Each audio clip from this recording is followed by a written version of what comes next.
So this is our topic, ethics and society with IT, computing and society. And basically, by the time we're finished talking about this, we should be aware of things that you probably are aware of anyways, that introducing IT does have impacts on the broader people. So we've talked about how it impacts individuals with research and stuff like that, but how about how it impacts society generally? And the question that's put here on this slide is, people put money into IT. It's actually quite a big business. And individual companies put money in investment, and they expect to get some benefit out of it. And how do we measure that benefit? Well, money is measured in money benefit, right? So we put money in and we hope to get more money out. We're always looking at newer technologies that give a better benefit, we might say. And so, for example, like artificial intelligence, etc., natural language processing. And sometimes the benefits that they give is not just pure benefit. So what I mean by that is it has to be offset with some kind of cost. Aside from just a monetary cost, it could be offset with some cost to society. And so that's where it becomes an ethical issue, because, you know, who has to pay that cost?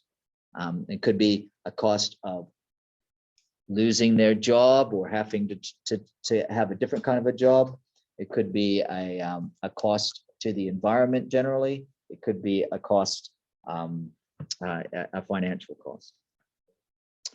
So when we're talking about money, we have a lot of different measurements that we can use. You may have heard of these terms, GDP, gross domestic product, which is just you add up all of the money that is generated in an economy. And well, the reason for doing this is we measure it over time. So you'll do the gross domestic product per year, per annum, and then you'll look, okay, well, on such and such a date, July the 1st, say every year, or January the 1st, or something like that, we will get our statistics people together. We'll measure all of these numbers, which are things like, what are the exports, what are the imports, what are consumers spending, what services are being bought and sold. We'll look at all of those things, we'll total them up, and we'll see what the total number is. And theoretically, if we look for the economy to grow, so the GDP number should be higher later than it was before. And particularly that's important for countries if they find that there is a significant part of their population which is suffering financially. And I don't know if there's any country in the world that isn't like that. Maybe there is. But most countries have some people that are not doing too well. And so therefore, what the governments will try and do is the idea being, well, if we grow the economy, then there's more money to spread around, and hopefully everybody will benefit from that. Of course, that doesn't always happen, because sometimes what happens is there's more money and just a few people get most of it, or all of it. Anyway, so that's a social issue which has to be addressed as well. And that could, there could be some technology impact on that as well. But yeah, that's what we're looking at there is these. So we use this term standard of living. So standard of living is sort of measured in dollars as well. And the idea is, how much money does your family have, your average family in a country? And then we can see, well, people in this country, they have this standard of living, they have that much money every year, and people in this country, they have less. Now, it's not a perfect measurement, right? Because, so for example, if you're in a high income nation, a nation where people typically have high incomes, they may also have high costs. You know what I mean? So, you know, maybe you need $100,000 a year to live in a 500 square foot apartment, whereas other places where the incomes are lower, maybe they have low costs and people can live in an easier way. So other people will look at other measures of this, and so one would be quality of life. So how do you measure quality of life? Well, that would be very subjective, right? Because Your idea of quality of life might be different than mine. So some people would say just having space around them. Well, how do you buy that? Right? Or just having a peaceful environment. And so, you know, these things, not everything is measured in money. But how can IT impact upon that? And I suppose that's something that we all want to look at. And we're hoping that whatever we're doing with IT is working in the positive direction. Now, when I say working in the positive direction, I think we do have a major problem because so we're doing this thing that every year we want our GDP to be more. Our GDP is, you know, the money thing, right? So we want our economy to grow. So our economy grows, and then what? So we buy more things, we use more things, and you know, well, do you see any problem with that? I mean, we see that there's a climate issue, and you know, that's by using things. So if every year we're growing our economy, what's that actually doing? You know what I'm saying? Why do we have to grow our economy every year? That might be a question that maybe we have to start asking at some point. What I mean by that is we can grow our economy every year, but the world doesn't grow every year. It's still the same world with the same ocean and the same atmosphere. So we kind of have to be aware of that. Now, there are some, as it mentions there, how could IT, with any one of these, we should be thinking, you know, how has IT affect any of these things, you know, or affected by any of these things? Earthquakes, hurricanes, tsunamis. Oh, what was a terrible tsunami recently? We had a couple of them, right? One around 2000 and something, 2004.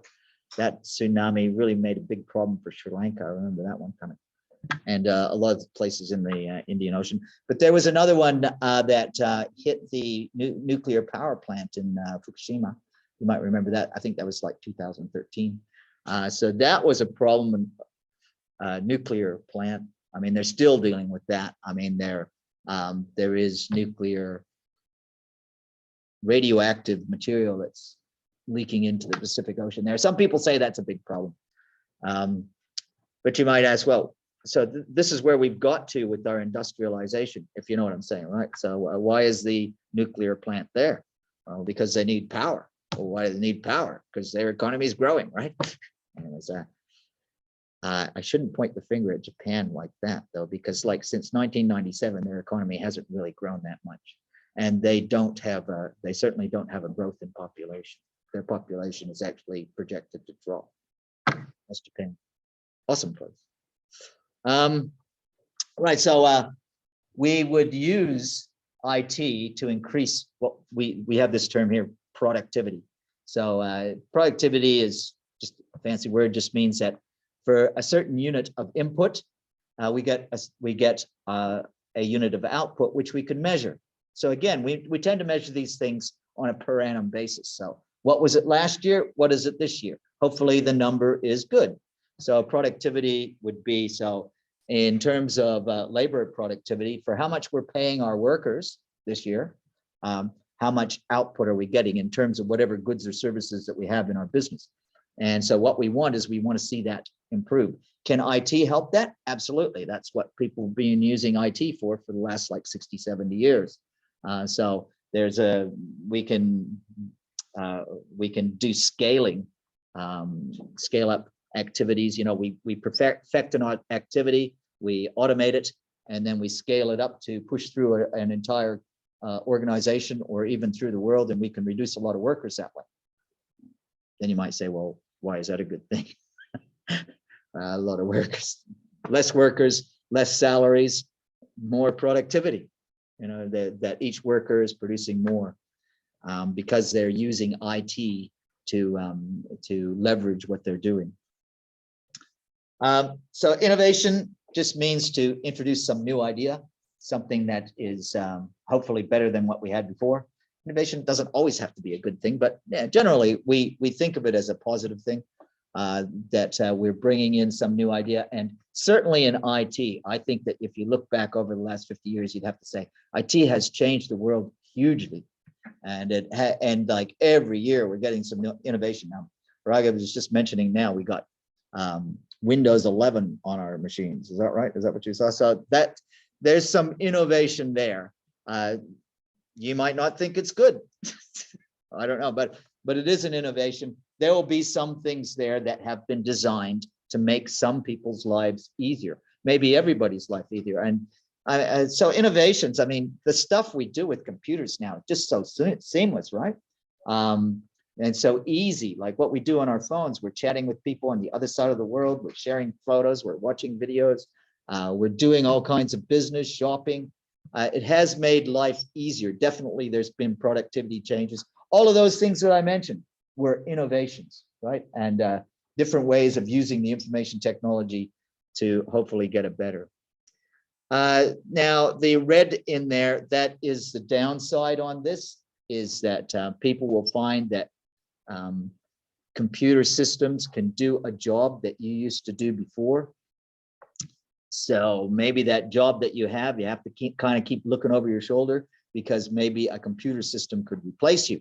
When I say replace you, maybe you've got a pool of 10 workers, and maybe 6 of them could be replaced, and 4 workers could do what 10 people were doing before, because they have tools to help them do it. Maybe not everybody will be replaced, but maybe everybody will. Maybe. So the idea here is just, so these are business points. The idea of a business cycle, that depending on where you are in the business cycle, your productivity changes could be positive or negative. So I don't know if you know what I mean by a business cycle. You might not, because in the last, since 2008, we had a recession. You guys remember that? They called it the Great Financial Crisis, or the Global Financial Crisis, the GFC. It wasn't such a big thing here. It was a big thing in Dubai. They had a lot more trouble with it than we had here in Qatar. But it was certainly a big problem in the United States. It was such a big problem in the United States in 2008 that the United States government, taxpayer money, they did $700 billion to keep a number of banks afloat. Yeah, Bank of America, Chase. These banks were going to go bankrupt. Now you might say, they're risk. And some people would have said that, right? I mean, they're making a lot of money during the good times, during the bad times, it's their risk. Why should we help them out, right? And the reason why they did, because if they didn't, there would have been an economic collapse, and a lot of people would lose it. When you have an economic collapse, the bad thing there is that a lot of people lose their jobs. And for young people like yourself, the bad thing is you can't get a job. It becomes very hard. It takes longer to get a job. And so we don't like economic collapses generally. And that was said. I mean, the government there, if they reported on it now, they would say that they were successful, because you could say they gave that money to the banks. The banks didn't go bankrupt. Some banks did. You may have heard of Lehman Brothers. They went bankrupt. So there was some that did. Deutsche Bank almost went bankrupt, but it didn't. So the government gave money to those banks. The banks stayed afloat, and then they paid the money back. So the government would say, hey, worked out, didn't it? But it was a bit high risk, and it was touch and go there for a while, right? I mean, and it could have been really, really bad. So that's what I mean by a cycle. You have these times when the things aren't so good. Now in Qatar, because Qatar is a resource economy primarily. What I mean by that primarily is all of the Gulf states try to what we call diversify the economy to a certain extent. Let's use the money that we get from oil to do other things in the country. So there is that, but primarily it's a resource economy. So what that means is when the price of oil is really good, then life's pretty easy. But when the price of oil is not so good, then life's a little bit harder. And you may have noticed that too in your time here. It has happened that you see the companies contracting a bit and laying off workers and not hiring new workers. So we do see these cycles. At the moment, I would say probably for Qatar, it's looking pretty good, isn't it? Price of oil's like $120 or something per barrel. And who knows when that's going to change. But oil, it can be different, right? So how does IT impact on those? Well, one thing it does is it makes all those kind of things happen faster, because of just the information that's flowing through the economy, flowing through people. With IT, that makes that happen a lot faster. But it also changes the way that people work. There's a little bit there about supply and demand. Let's look at what this is. All right, so how can IT change productivity? On the left side here, we've got some things that the focus there is on efficiency. Efficiency meaning we are reducing our costs, basically. How can IT reduce our costs? Yeah, less people. Scaling, I mentioned, right? So you have an idea, you can scale it to the world through the internet, right? You can push out things pretty quickly. On the other side, so this one here is kind of you'd say it's kind of a negative, because it's kind of oh, you know, what we're doing is we're pushing costs down. Pushing costs down, well, that might be somebody's job. They're the cost, right? Well, something which is definitely not negative would be the other side of things is IT can actually improve the value of our services or products. Maybe IT actually creates a new service or product which people really need or want. So that's what it means there by selling higher value goods. So yeah, like the phone. I mean, so if you have a high-end phone from Samsung or Apple, yeah, I mean, they're like almost $1,000, right? So that's a very high value thing. And is it worth that? Well, I don't know. It's a powerful computer. I mean, there's so much you can do on that. I think some people say no. All right, so you buy this second tier, right? Your $300 phone. It still does so much, right? It's doing stuff that you couldn't do on a computer 10 years ago. So there is some value there that's made a lot of money for those companies. It's made a lot of money for the employees that are involved there. So that's, I suppose you'd say that's good. If you want to come back to the overarching sort of ethical issue on that I started in a pessimistic way at the start of this lesson was yeah, but what's that do to the world? What does that do to the environment? That's a problem you guys have to think about more than me, because I'm like 66 and you guys are like 20, right? So yeah. So artificial intelligence, machine learning, robots, all of these things are new ways of working with our IT, and they can change things in ways that they haven't been changed before. So that's what we're talking about now. How are those things going to change things? Artificial intelligence, what? Intelligence. The only thing that's intelligent is a human, right? All right, so some people will say, you know, dolphins are intelligent or something like that. Well, I don't know. That's a philosophical question. I'll just leave it aside. But generally, we think that the person that you're going to have sitting there making decisions for you in your business, I'm going to use that word, decisions, right? Making decisions for you in your business should be a person. Agree? Is it possible that a machine could make a decision? Well, the guys that are designing the artificial intelligence, they might say, well, I don't know, maybe today, tomorrow, maybe the machine could make the decision, right? If machine's making a decision, you know, there's a lot of ethical issues there, right? What if that decision hurts people? Who's responsible?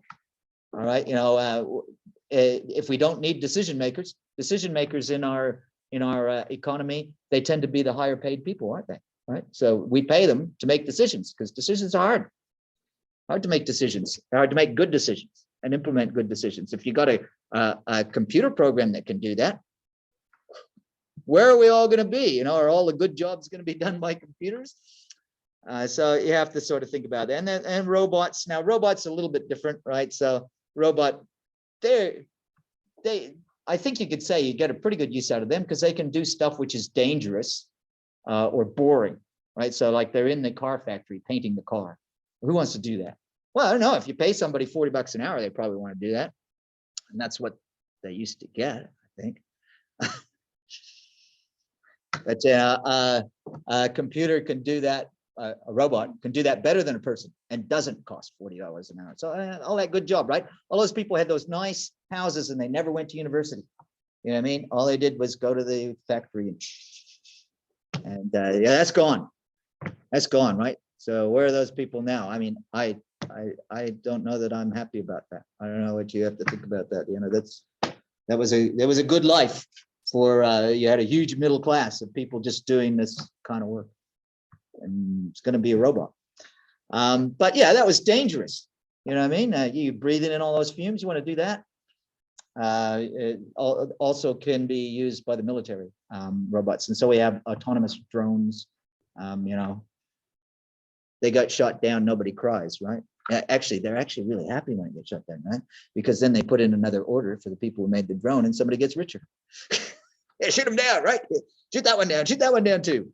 You know, so we can make some more orders, and we all get richer. But yeah, but if it was a person, then you're not happy, right? So there's that. I mean, you could, I suppose we could be looking at robots. Well, yeah, fire departments, they have these little robots, right, that will go into a fire. You know, I mean, you guys sitting there. When I say robot, it's more like a remote operated thing, right? And similarly, going into the ocean and just places which might be very dangerous for people, where you can send a vehicle in there instead. So there's a lot of automation, and that can be good, and it can be a little bit of a worry. So here about the artificial intelligence, I think I made the point. That's basically the only point I want to make on that is, what is that decision that's coming out of the artificial intelligence? And, you know, what is the downflow from that? Now, it does talk about how we do artificial intelligence. There's a couple of videos on this. So I do encourage you to look at the videos. Basically, you have this idea of you have a system with some parameters that are set, and you do some training.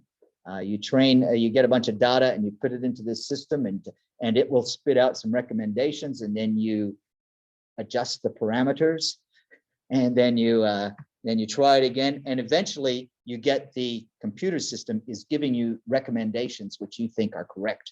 And then you can let it go on big lots of data, and the computer can make recommendations, which could include making decisions. And as I said, when you start making decisions, you're getting to be like a human. This is the machine learning. Sorry, that's the slide I should have showed when I was talking about what you do. All right, so you have those three parts, right? You have the model, you have your parameters, and then you do this learning process. And eventually you get a system which can make decisions based on large amounts of data. Now, the large amounts of data thing, that is a new thing as well. What I mean by that is, I wish I had a graph of this. If I could show you a graph of how much it costs to store data over time, and you'd find that the cost is just plummeted. You know, and you all know that, right? You probably got on the last computer that you bought, if you've got a laptop, you know, you got terabyte, right? If you didn't, yeah, and it's probably SSD. I mean, so it's lightning fast terabyte. You know, I used to work in a telephone company back in the 1990s. On our mainframe computers, we used to sell a terabyte of data, and we used to charge them a lot of money for that. And that was on a mainframe computer. So nobody had a terabyte on a desktop. So, I mean, it's really gone down in price. So what does your terabyte cost? I mean, you know, it's inside a computer that you paid $1,000 for or $2,000 for. You know, it's a lot cheaper. And so the reason why I make that point is because data is so cheap to store, we can store it all over the place. We got servers everywhere storing all this data. And that's what we need as a sort of an input to this artificial intelligence. You know, we can get all this data, and we can sort of organize it, and we can run it through the model, and the model can give us all this nice predictive stuff. Robotics, I've mentioned. Natural language processing is a type of artificial intelligence, but can you imagine a computer program that can sort of understand human language and can respond to it? So if you get that situation, and there is a video on this, please watch the videos that came with today's lesson. I've put the links there for you, but there is a video about, what would you call it? You know, the avatar apps that you can use for customer service. So basically you could be going to a customer service, you're calling, and actually your conversation is with a app, not a human. All right, so They could process your conversation, and you could have. I think the statistic that's in the video that you watch is like 85% of customer service interactions, even now, are not a human to human, it's human to machine. So probably I wouldn't study for a customer service job. Just kidding, right? Maybe it take you through until you're 30.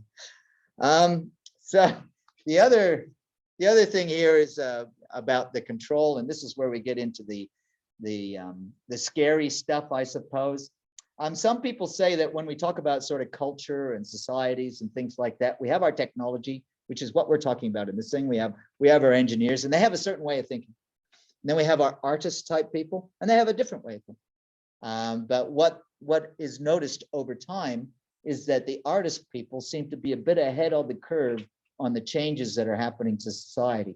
And so, I mean, if you look back on that, if you any of you read Dostoevsky from, or maybe you've heard of Nietzsche, these people from the 19th century, they were writing about what was happening then, and they weren't able to describe it in technical terms, but they could.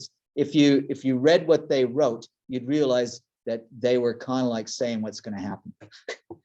Certainly Nietzsche was saying what would happen. Nietzsche died in like 1900, before then, I think, no, 1850s. But if you read the book by Nietzsche, you would understand that he was talking about what was going to happen with World War II. He basically predicted World War II. He predicted the rise of totalitarian states. That's the German state and the Soviet state. That's all. If you read his book, you'd realize that. And he was talking like 100 years before then. So I'm just mentioning that because the artists, they seem to be in tune with this, right? Where are we going? And so the reason why I mentioned that is maybe you saw the Terminator. I hope that they're wrong.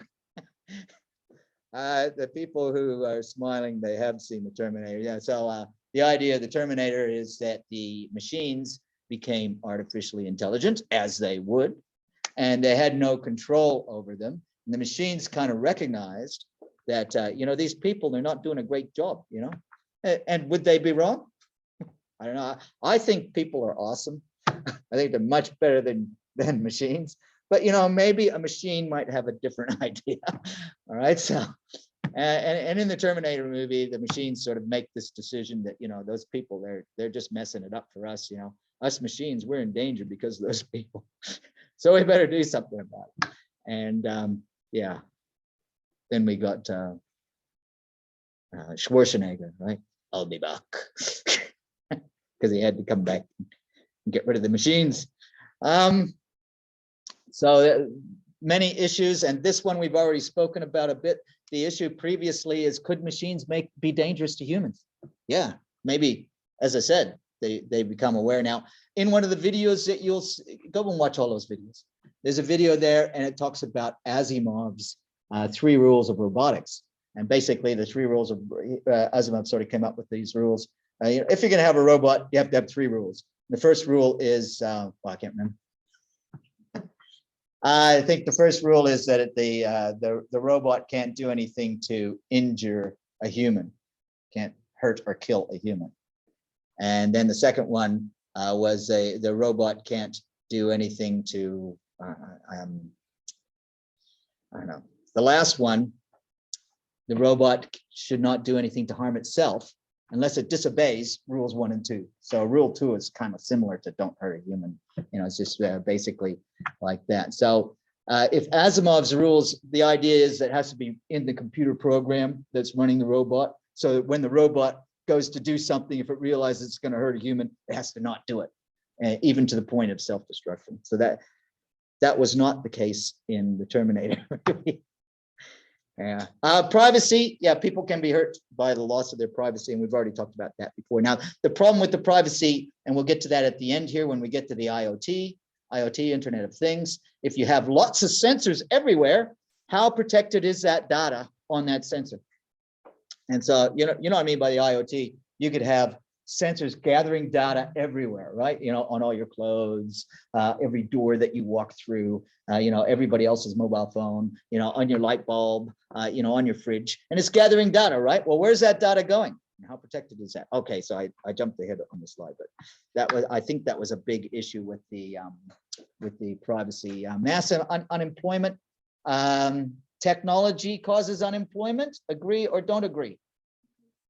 During what we called the Industrial Revolution, which is the 19th century in the United Kingdom. The United Kingdom had a lot of coal.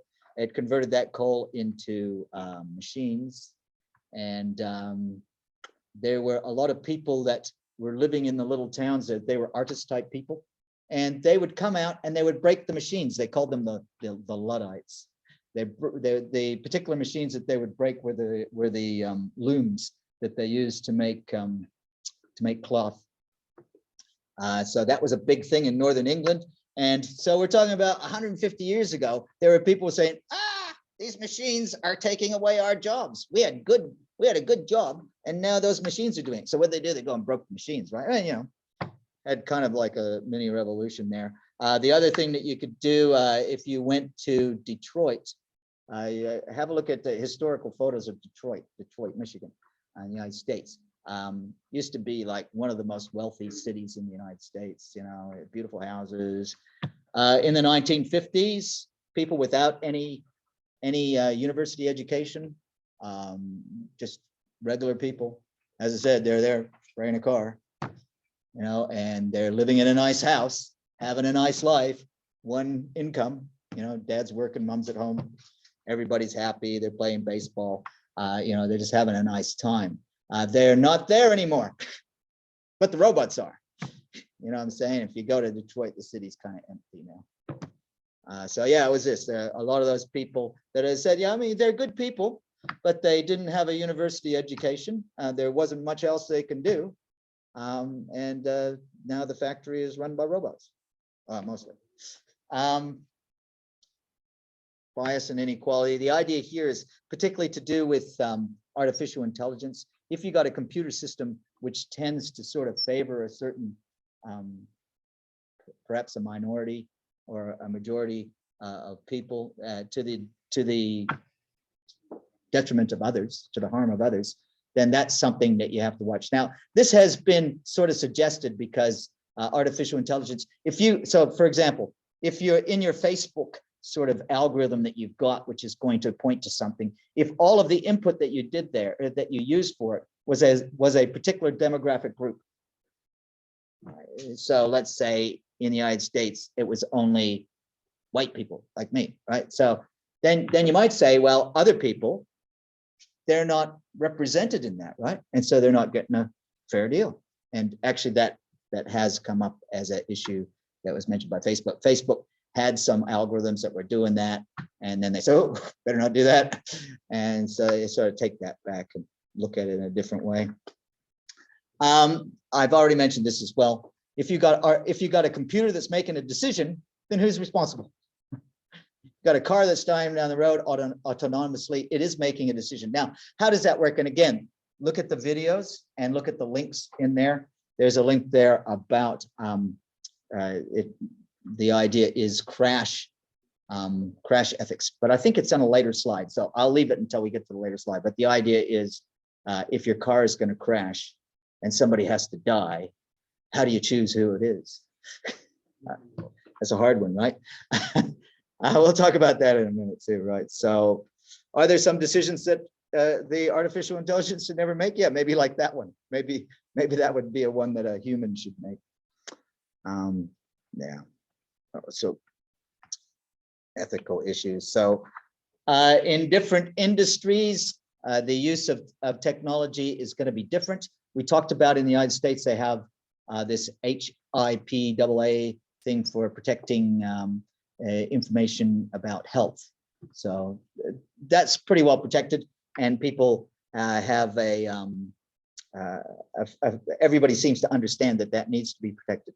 But yeah, so technology is used differently in different ways. In education, we have things like Zoom, I guess. We have like what we're doing now. Transportation, a lot of benefits you can get through there. So sort of planning, and alternate planning, healthcare I mentioned, finance and insurance. Oh, all of these, we got a slide for each of these, right? So yeah, there we go. Transportation and infrastructure. So as it says there, energy management distribution. If you have computer systems which can, well, just changing the traffic lights. I mean, that could be computerized, based on patterns. Cars sitting at traffic lights, that's a waste of energy, not to mention a waste of time, right? So, can that be more efficient? What kind of planning can we do to that? Just things like Uber and those things, that you could say that is a technology that's brought some efficiency, right? So you've got people that will provide you this service of moving you around town much cheaper than might have been possible yesterday, beforehand, because they have technology that allows them to do that, which is much better than, say, the old taxi in the other way, and drive around town looking for somebody, Instead, they're getting a thing on their app saying, go to this point, he's like 300 meters from you, and even tell you how to get there, and easy payment, all that kind of stuff. Yeah, the other thing with the power, I guess you could have systems which would, and you could have incentives for this, but you'd have systems where the amount of power that's being generated by the power plants, because that's kind of bad for the environment, right? If you're burning coal or oil or gas or whatever to make power. But if you can plan the way the power is out, so that can be reduced.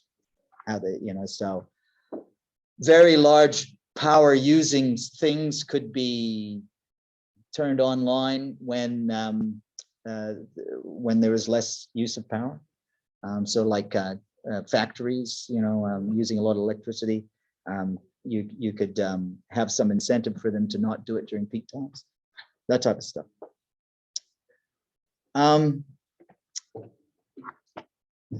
Yeah, okay, so on this, I'm going to pick out that forced decisions. I mentioned that. So this is the self-driving car thing, right? So there's actually, I read it. I think there's a link here for that, or maybe it just came up in something I was looking at. But the issue was that there's been a study done by a bunch of sort of science type people. The idea being, what decisions would people make in a situation where they're in a car and in front of them walked a pedestrian that was walking illegally on the road, and they had to make a decision, and there's no good decision to make. All right, so that's kind of important, right? If you had a situation where there's a good decision, oh, well, I'll just put the car in the ditch and, we got a broken car, but everybody walks away. No, you don't have a decision like that. The decision you have is somebody's going to die, right? Okay, so it's going to be the pedestrian, or it's going to be the driver, or it's going to be the passenger, or it's going to be that person in that other car over there. Then how will you work with the thing? And what they found is these people that did this research, they found that kind of question would be answered differently in different cultures, depending on sort of the values of that culture, right? So in certain cultures, they would say, well, the pedestrian, he's gone, and in other cultures, they would say, well, you can't do that. It's got to be you.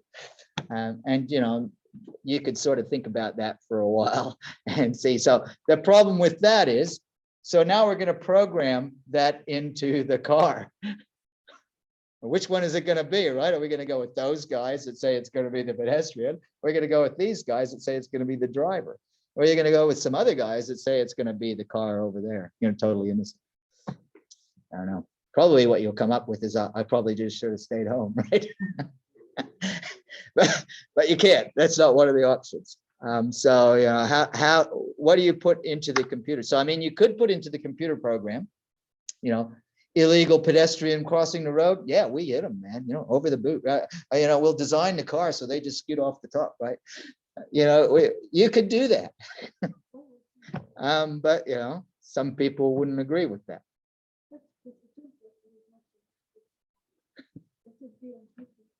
Yeah, actually, there was a criticism of this. There was at least one science guy, and he said, well, that's kind of crazy. It's never going to happen. You say it's so unusual. I mean, just stop. The pedestrians there, just stop. And that's the actual right thing to do. Anyways, but it's something that you sort of need to think about, I suppose. So healthcare, artificial intelligence, and all of the other things that we do with computers, they could work with preventative medicine. That's kind of a nice idea. I mean, there's a lot of people that they'll take like some of their spit, and they'll put it in a little test tube, and they'll send it off to this place like ancestry.com or 123andme or something like that.com. And what'll happen is they'll send you back a little report that says, you know what, you're like 35% Arab and 85, 65% something else, right? And actually they'll send you a thing of a map of the world, right, and say your genes came from here and here and here and here, right? So people kind of like that, all right. So that was just kind of fun, right? Oh, where did my people come from? But how can we make this important to people? Well, so what's happened is that some of these people using these computer systems and working with people who are biochemists, they realize that, you know what, if you can look at the genes and you can say this gene came from this people and this gene came from that people, we can map that to diseases that people get. All right. And so if we see that you have a gene where a lot of people have got this disease, we can help you, because based on that, we can tell you what you have to eat. We can set you up with a doctor who's going to fix that. And maybe we can even do this thing called CRISPR. CRISPR is a technology where they can cut the genes a bit and make you better, right? So put cells in you that don't have that defect.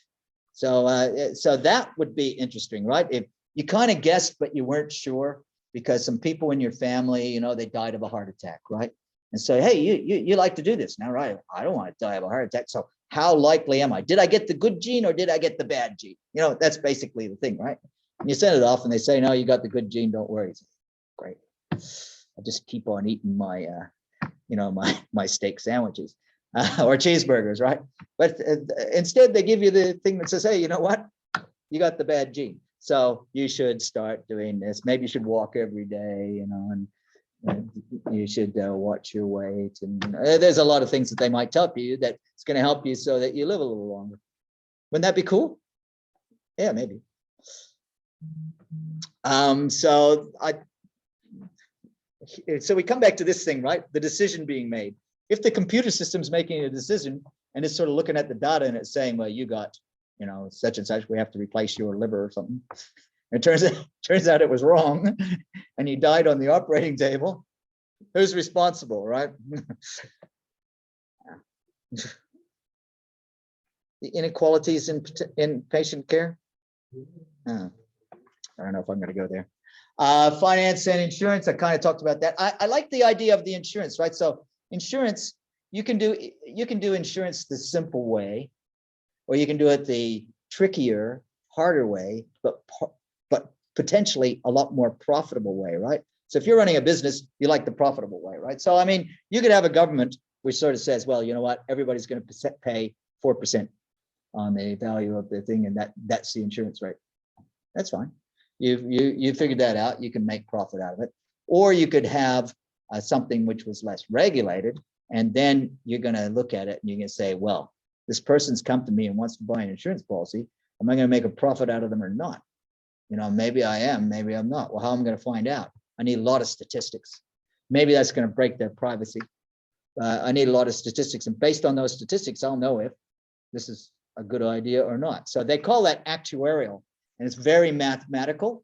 And you'll find that insurance companies, big insurance companies in less regulated environments than here, they use it a lot. And so what that actually means is that you go along to them and they'll say, hey, what's your age? What's this? What's this? What's this? This is what your insurance is going to cost you. And it's different than the next guy.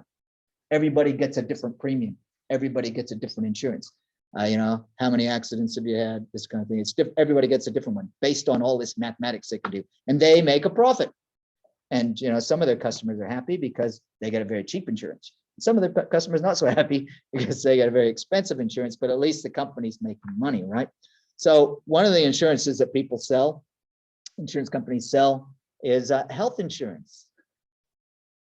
So you see where we're going with this, right? And hey, wasn't that interesting? You had that 23andMe thing, right? And we got a copy of it. No, you're not buying any insurance from us because you're going to die like 3 weeks from now, right? I don't know. Potentially, can you see a problem there, right? With insurance.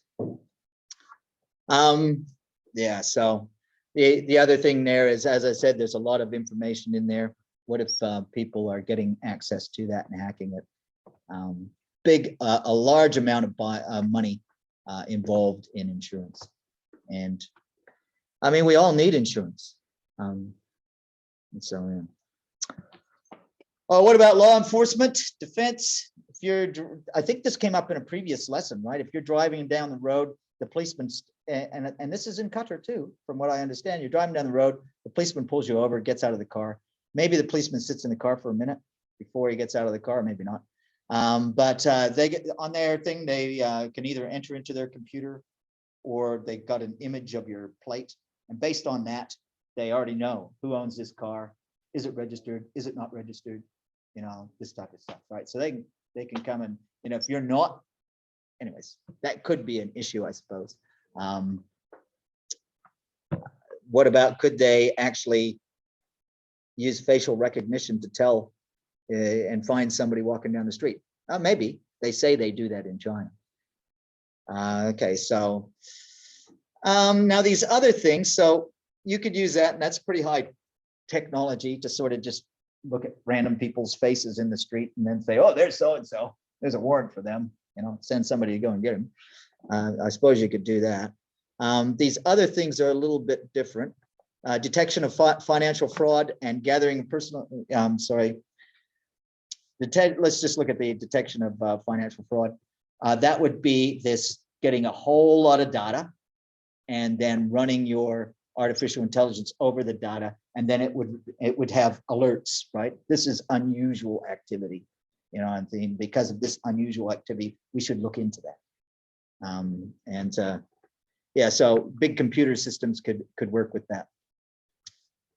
I think that's enough on that. The large scale surveillance systems.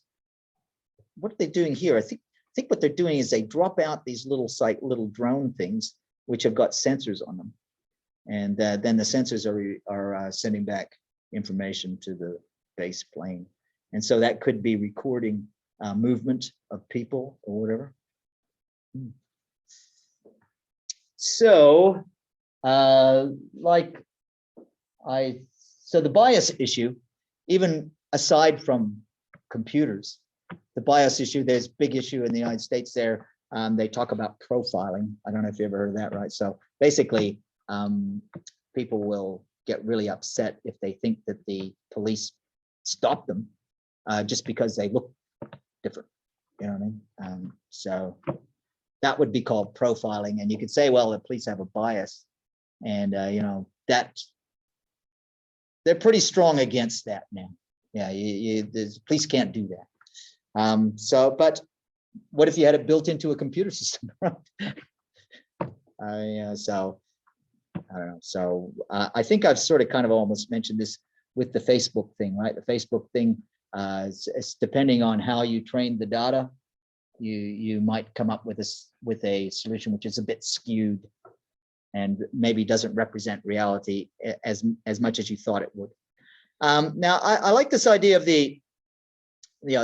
so chilling effect of society due to excessive surveillance. If you go outside and you think that the camera's on you all the time, and that bothers you, I mean, that might stop you doing things that would otherwise lead you to having a happy life, I suppose, you know what I mean? So your life is therefore less happy.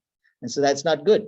Now we all have that already, right? Because we all got Google on our phone if we're doing Android. If you're doing, I don't know what they do in Apple, but in Android, unless you sort of, I don't know how you turn that off, but you have a map that will show you everywhere you've been. for, you know, forever unless you turn it off.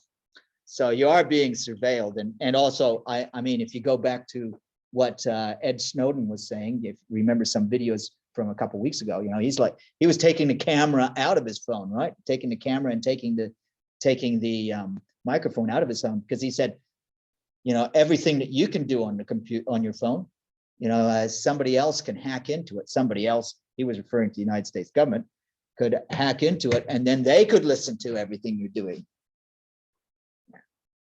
Anyway, so maybe that's an issue for the future, right? IoT, I kind of talked about this. It's going on longer than I thought. So anyway, so we'll try and get through it. The idea here being that you can have sensors everywhere in everything. I kind of mentioned this a little bit. You can go into a store and they can put an RFID, which is radio frequency identifier, right? And so basically what happens there is if you have a machine that will beam a radio at it, then it will bounce back and identify itself. And so that's good because you got that on the on your clothing, in the clothing store, and somebody tries to shoplift the clothing, and this device is so small you can't even see it, right? It's just here somewhere. And then that thing beep, beep, beep, beep, beep, you know, and the police come, there's all kinds of stuff, right? So the RFID, you could put that on every bit of clothing. And I don't know, then the person buys the clothing and they still got the RFID in it. And, you know, they come back into the store and say, oh yeah, we know what they like. You know, they like that bit of clothing because we have that. So that type of thing. Now, that's RFID, which is kind of passive, but you could also have devices that actually are connected to the internet via some radio or wires, but let's say by some radio, and they are sort of picking up things that are going on in your house or with the way you're working, right? And so that information could then be aggregated together, and yeah, you can get a profile on people, what they're doing. You can get a profile on groups of people, and that's very useful to people in business. But it's a privacy thing, right? So yeah, so the security issue on that was mentioned there. So all that data that's gathered on that, how secure are these sensors? You know what I mean? So that sensor is picking up all that data and sending it back to XYZ server, and XYZ servers using that for something. Well, what's to stop you know, the black hat, not nice people from sort of grabbing that signal? You know, is it encrypted? I mean, how protected is it? You know, maybe it isn't because these are cheap sensors, right? You know, it costs money to put security on things, you know, so that's the thing that you have to look at. You know, how protected is that data? Can somebody just go into the store and, you know, just get a lot of private data that's been sort of put into these devices? Or can they get a man in the middle? You know what I mean by a man in the middle? A man in the middle attack, so sit between that and the server where it's supposed to go to and spoof the server, you know, so that the device thinks it's communicating with the server. But no, you're just communicating with this guy who went in there with his mobile phone and gathered a lot of data. So, you know, so there's the issue there. Now the informed consent as well, right? You know, the person came in with their phone or with some other device that is communicating with stuff that you've got in your store. Did you ask them, you know, permission to do that? Maybe, I don't know. Now, we talked about in an earlier lecture that there were laws and rules brought in. It was particularly driven by the EU that informed consent is required for things on a database. But what about just for something that's on a small device, which is just a sensor sending or receiving? Okay, and how could your physical safety be risked by the Internet of Things? Okay, so I guess so. I think this means that we're relating that back to if somebody who is a bad actor has knowledge of your whereabouts, of your activities, then maybe they could intercept you in a way that might hurt you, I suppose. Do we trust that interaction between the sensor and whatever other device is collecting that? do we trust a self-driving car? I don't know. And there we go. We did finally finish. All right.